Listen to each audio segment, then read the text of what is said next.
Hi there. How are you doing today? Man, I feel really off today. Yesterday was a really hard day for me. I had filmed some like relaxation stuff I do, and then maybe an hour later my day was just catapulted into challenges after challenges. I had software issues, and that's unavoidable. That super sucked. And then once after I spent a few hours figuring out that problem, I was later on going to I was moving some stuff around in a room, and I moved one thing to another room. And when I did that, I managed to slam my finger in the door. This one.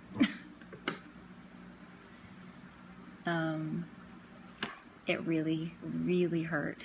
I remember doing this a lot as a child, and I will say I had nothing but like traumatic reminder that happened. I have not slammed my finger in a door since I was a little kid, so I can definitely say that it's not enjoyable. So I have my spongy stuff on here to help protect it and buffer it so I don't hit it, because you know how that is. Once you hurt yourself, then you knock that finger, that arm, that leg into everything after that point. So just trying to protect it. So I was so stressed out yesterday, and my stress levels, I was doing fine most of the day, and even like with the software stuff, but once my day just started to de-evolve, it just seemed to like get worse and worse, and it was one of those days where the anxiety has nowhere to go. I have nowhere to go. It can't go anywhere. I can't do anything about it. It's not gonna go away easily. So I think I realized at some point I have to just stop. My day just has to, today's a wash, and I don't do that hardly anymore. I used to do that a lot more. It'd be easy in the morning. One foul thing would mess up the whole day in my mind, and that was a long time ago. But now I'm like a little bit more reasonable in that regard, that I'm not so easily dissuaded. But now I persisted throughout my day, and then it just got really just too much, and I decided, you know what, the thing that's best for me right now is just to stop. And it's an interesting idea because it's actually something that's I've read about, and not stopping, but it's called the not doing or the undoing. My spiritual stuff, just a quick little introduction to it, I guess. I follow many different paths of spirituality, and that is not religious based. So I'm not religious at all. I guess you could call me an atheist. I don't believe in the proper noun of God, but I believe in the idea of a higher consciousness. It's allowed me the opportunity to read and expose myself to different methodologies, different practices, different belief systems, different, just all kinds of ideas of who thinks they have the right answer. And I was raised Christian, but as I got older, that didn't work for me, and I began to explore. And it's interesting how I'm very thankful that I've opened myself up to the possibility of what could be right, could be the thing, could be the answer, because it instills in me the notion to constantly search for a better answer, a better notion, a better way of being. And as such, I don't just settle for the difficult, the unpleasant, the thing that's not working, basically. I don't just settle for it. And I have found the opportunity of relief in many different practices. One of the most recent ones that I fully am just loving is actually shamanic. That was something I would never have suspected or expected or had conceived of would be something that would have worked for me. Not myself being a shaman, but going into a situation where a shaman works on you or in your environment. And it was by people who I have gone through multiple efforts of this exploration. So I've encountered people who, snake oil salesman kind of types that just want to take advantage of vulnerabilities and people's looking for answers and things of that sort. I was never really duped by any of that. So, but I have seen the evidence of the people's behavior that act like that. And so I, being a seeker of answers, not truth, I guess you could say, but it is truth. It is, I'm a seeker of the truth. My anxiety has been offered the opportunity to find what resonates. And I speak to my anxiety because my anxiety is that thing that I say I don't really fit in. That's what I'm talking about. It's this idea that nobody really understands me, or I'm not exactly like you. I don't have the same belief exactly like you. And organized religion just never fit me. Never, not once. And I tried, and I was a good kid, and I went to the church, and I went to the Bible study, and I did all that stuff. But it never, ever addressed my issues. Never, ever felt better. Never, all that kind of stuff. Nothing against religion. Nothing against people who have faith in religion. But it never worked for me. So my journey has led me to the point now where I'm finding solace in things that it's not going to be a cure. It's not a cure for anxiety. But what I did find was that my spiritual practice being open and I'm able to access different thought trains and different ways of practice, of spiritual practice, that it allows me the days and the moments where I can and I do have the ability to feel thankful. And shamanic practice bases around a lot of native peoples and tribes and indigenous peoples practice. This is very much towards that, like native peoples cultures. I call them native peoples, not Native Americans, not Native South Americans or wherever they're from, but just native peoples, people that lived there first, basically, that lived off the land, that harmonized with nature. And those practices are truly beautiful. And I've always kind of observed them with a wonderment and like a typical kind of, Western first world kind of educated notion of, oh, how quaint, how cute, really, because to understand what they practice is you have to really open up and allow for understanding, because it's strange. It's very strange to a Westerner. Just coming off the cuff, it sounds very new agey. It sounds like, I don't know, it just sounds really different. And so different can be scary, different can be threatening, and even if people don't consciously realize it, that's what they're usually responding to. And it's their anxiety. They're responding to their anxiety's notion of unfamiliarity, and it's not like, it's not like my family, it's not like my past, it's not like me. And so once I embarked on this, it's a very gradual process for me. But once I embarked on this train of thought, or this path that I began to branch off of and just continue to grow by and branch off of continuously, I discovered that I'm finding things that are enormously beneficial. And like I said, it doesn't cure me of it, but man, the days are fewer and farther between where days are real shit storms. So I give thanks on every moment of every day that I'm able to. And the days where I just can't, I may have to go through some high water, but eventually I'll wake up and realize, just stop. One of the practices that I mentioned before was the not doing, the undoing. That's actually a idea brought about by an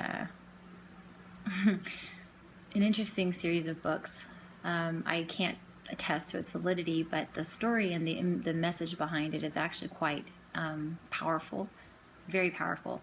But you have to have a very open mind and not translate it so literally as a Westerner might, an educated Westerner might, which takes things as face value. Don Juan and Carlos Castaneda. You may have heard of it. If not, check it out. It's very interesting stuff. the first few books I read, it deals with wizardry, sorcery, those kinds of things, but not in a Arthur and the Stone kind of, mentality. It's not like that. It's more of a native peoples type of wizardry and sorcery and stuff like that. But it's not about the magic. It's not about what's perceived as magic. It's about the message that he's trying to tell him, which is that our reality is the reality that we see and we deal with every day, which includes our emotions, includes the fears and the pains and the heartache and all of those things that we go through every day, is just a making of our own mind.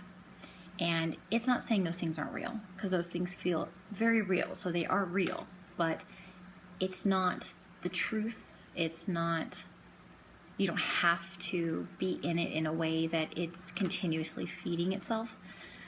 Because if you observe through enough practice, you'll start to see how humans do this in their daily life. And that's what I think a lot of anger and disappointment and frustration comes from, and just general interactions that people have with each other, is they can't find peace and quiet within themselves, and so nobody else will get to have that either.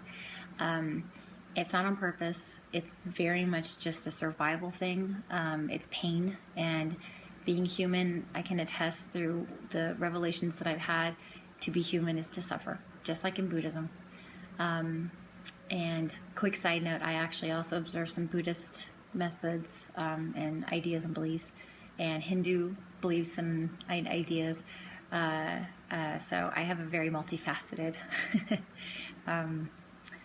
bank to pull from for my concepts and how I see things. And I kind of take what I call the truth of everything. If it resonates with me and it feels like it answers that gray space, that space of I don't understand what I'm, I have a question about something, about kind of like the universe or humanity or our existence, and not the why we're here. That's not the question.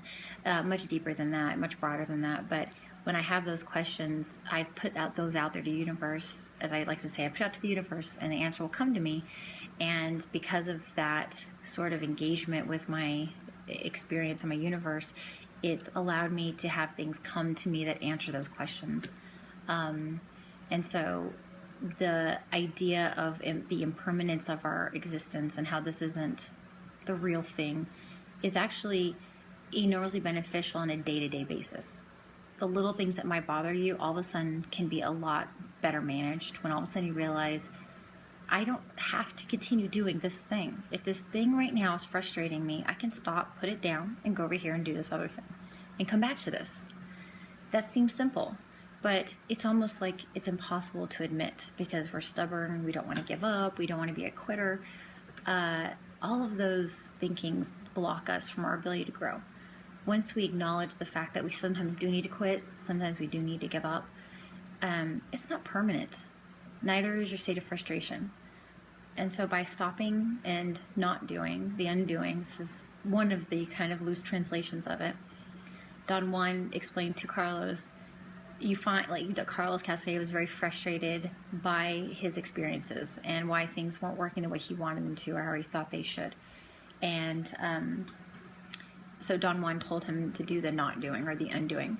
It took me a really long time to understand that phrase or that instruction. And it wasn't until recently that all of a sudden I was like, oh, okay. And I translated all kinds of ways. And one of them is when I'm frustrated with something, don't continue to be frustrated. I don't mean stop being frustrated. Stop doing the thing that's causing you the frustration. More times than not, you can. We just convince ourselves that we should continue pushing forward until we get the peg in the hole, until we get that thing in there. And the best part of it is that when I stopped and come back to the problem I was having, the situation, I found actually that I couldn't see the answer right in front of me. And by stopping and refreshing my brain and going on to something else and just relaxing the thoughts and relaxing the action, all of a sudden I come back to it and it seems like, why couldn't I see this? It was right in front of me. So yesterday was not helped by any of this. I did quit the thing that was frustrating me, but then turned right around and had physical harm. So that sucks.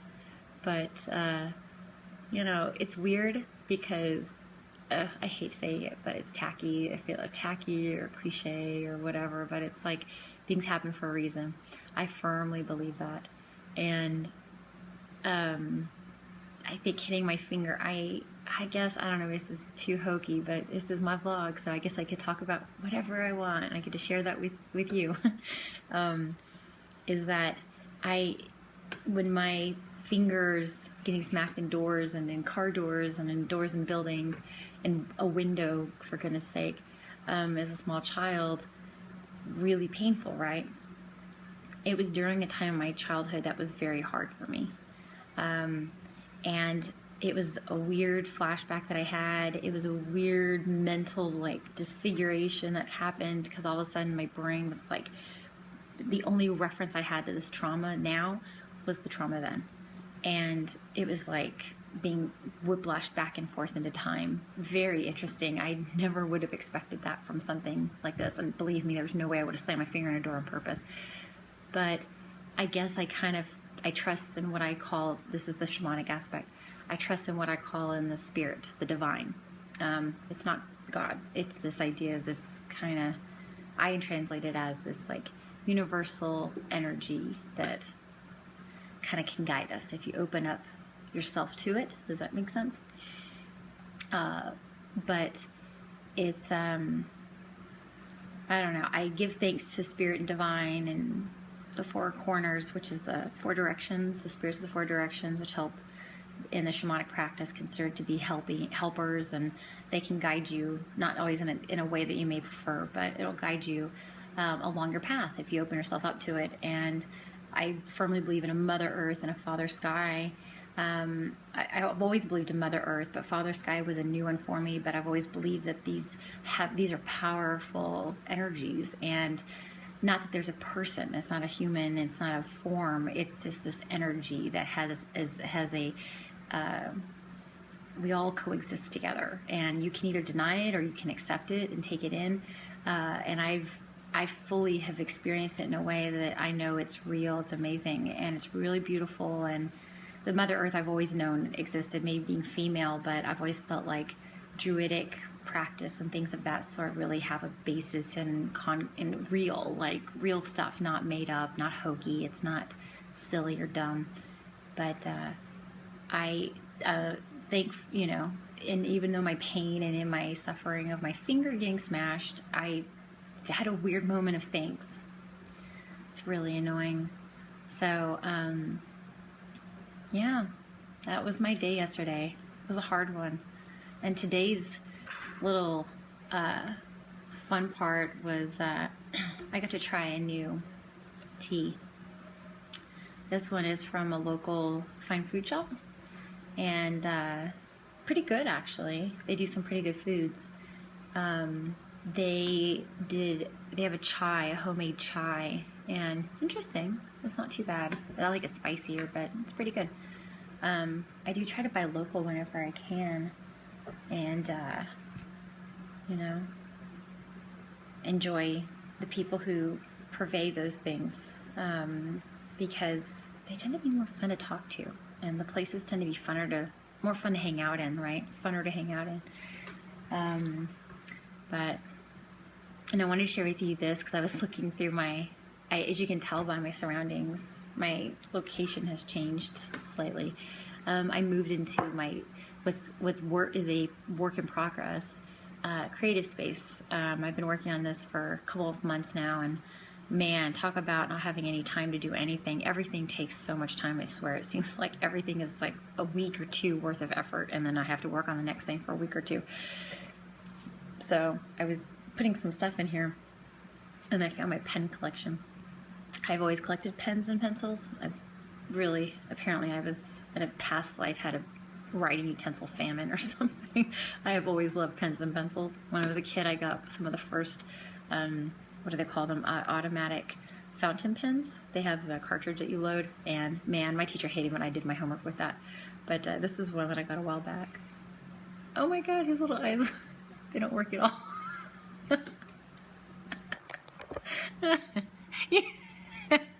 So his eyes have quit working.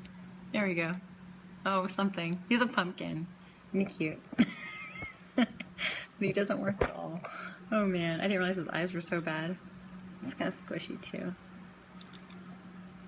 See? Anyways, he's cute. It's a horrible pen to write with though. It's really top heavy, so it just like falls over. And then of course, my other favorite kinds of pens are, and I hate this because I hate, this goes against my, I guess, moral beliefs or something. I have no idea what. Pharmaceutical has its place in this world, right? But to some extent. But it's big pharma pens. I'm not going to share the name too much because I don't want to promote the drug, but I love this pen. These are squishy little sections here. Oh my gosh, yeah. So this is a really great pen. In fact, I had to fight with the Hubs about this one. He tried to borrow it, and I was like, no, give me back my special pen. So I really like pens. I have a whole drawer of them, so maybe someday I'll share with you some of my really interesting ones. But so today was a rougher day. I'm not used to sharing myself in this regard, so it's a nice change of pace. To do something that's not a norm for me, which is an example of not doing. So it brings you great power and insight. So try it out for yourself and check out the Carlos Castaneda books. Very interesting stuff. Be with open mind though, because his stuff is without an introduction, and I couldn't introduce you well enough to it. It's definitely a little different. So, but anyways, okay. Well, thank you for hanging out with me for today. See you soon. Bye.